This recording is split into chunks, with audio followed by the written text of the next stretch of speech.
히치콕, 스필버그, 그리고 다음은 봉준호? 기생충 개봉 후 뉴욕타임스가 뽑은 헤드라인입니다. 어릴 적부터 영화를 공부하며 마틴 스콜세지 감독의 가장 개인적인 것이 가장 창의적인 것이라는 말을 가슴에 새겼다. 아카데미 시상식에서 감독상에 호명된 봉준호 감독은 이렇게 소감을 밝혔습니다. 지난 2월 9일은 미국 아카데미상 92년의 역사를 다시 쓰는 순간이었지요. 봉준호 감독의 기생충은 이날 열린 제92회 아카데미 시상식에서 작품상, 감독상, 국제영화상, 각본상 등 4관왕에 오르며 미국인들의 잔치로 일관했던 아카데미의 대격변을 예고했습니다. 사람들은 그의 영화를 가리켜 기존 영화의 어떤 장르에도 속하지 않는 하나의 봉준호 장르라고 합니다.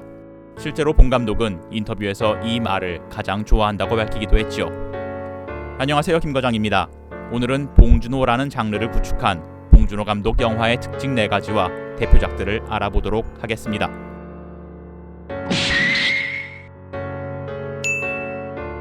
봉준호의 영화는 기본적으로 사회의 부조리, 불평등한 시스템 등을 까발립니다.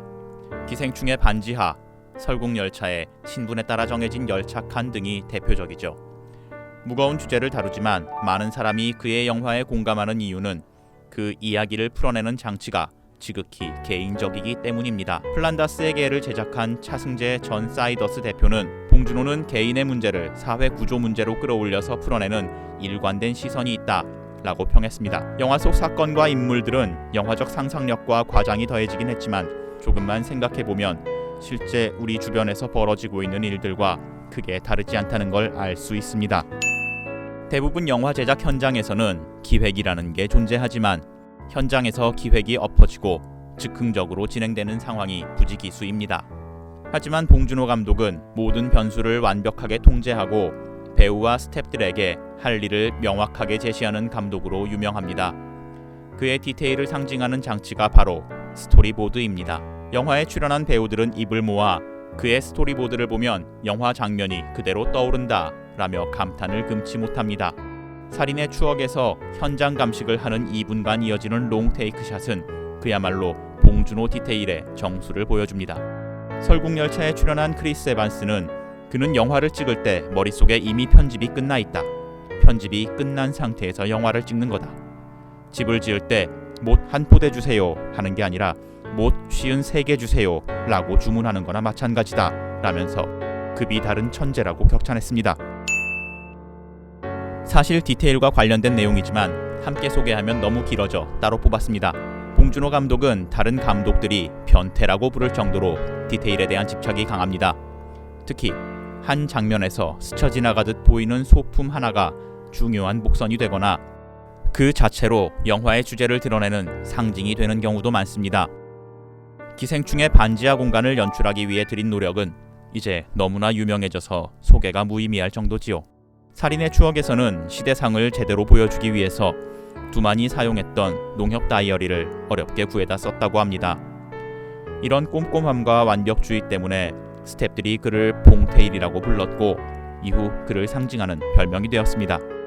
다만 본인은 이 별명을 싫어하는데 본인 입을 빌리면 쪼잔 관객들이 영화 전체는 안 보고 디테일만 찾아보게 될까봐 걱정되기 때문이라고 합니다. 봉준호의 유머는 독특합니다. 사람이 죽어나가는 와중에도 헛웃음을 치게 만드는 블랙 코미디는 그야말로 압권이지요.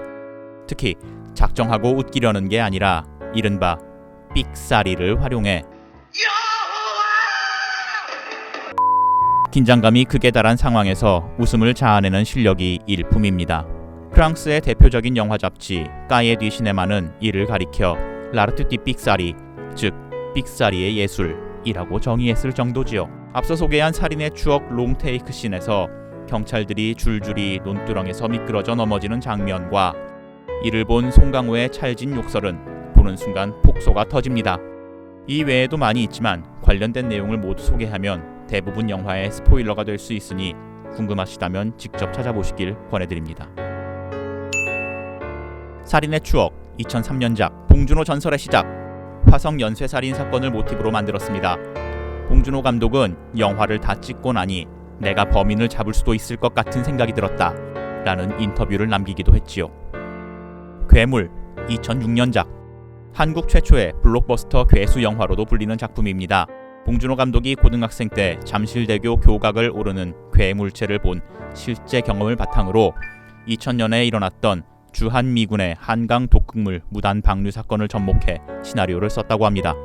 마더 2009년작 아들의 누명을 벗기기 위해 고군분투하며 그 와중에 광기에 물들어가는 어머니의 모습을 그린 영화죠. 캐스팅이 김혜자라는 사실만으로 화제가 됐었습니다.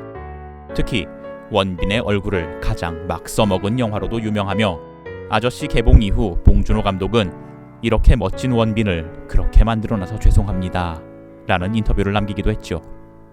설국열차 2013년작 캡틴 아메리카 크리스 에반스가 먼저 오디션을 청해서 화제가 됐던 영화지요. 이외에도 틸다 스윈튼 등 기라성 같은 할리우드의 명배우들이 출연했습니다. 프랑스의 동명소설 원작이 있지만 디스토피아와 열차라는 설정만 가져왔고 시나리오와 등장인물은 대부분 봉준호 감독의 원작 설정입니다.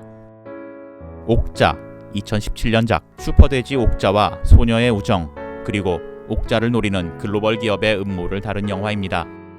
영화 자체보다 넷플릭스와 동시 개봉하는 문제로 국내 극장들이 옥자 상영을 보이콧했던 해프닝이 더 유명합니다.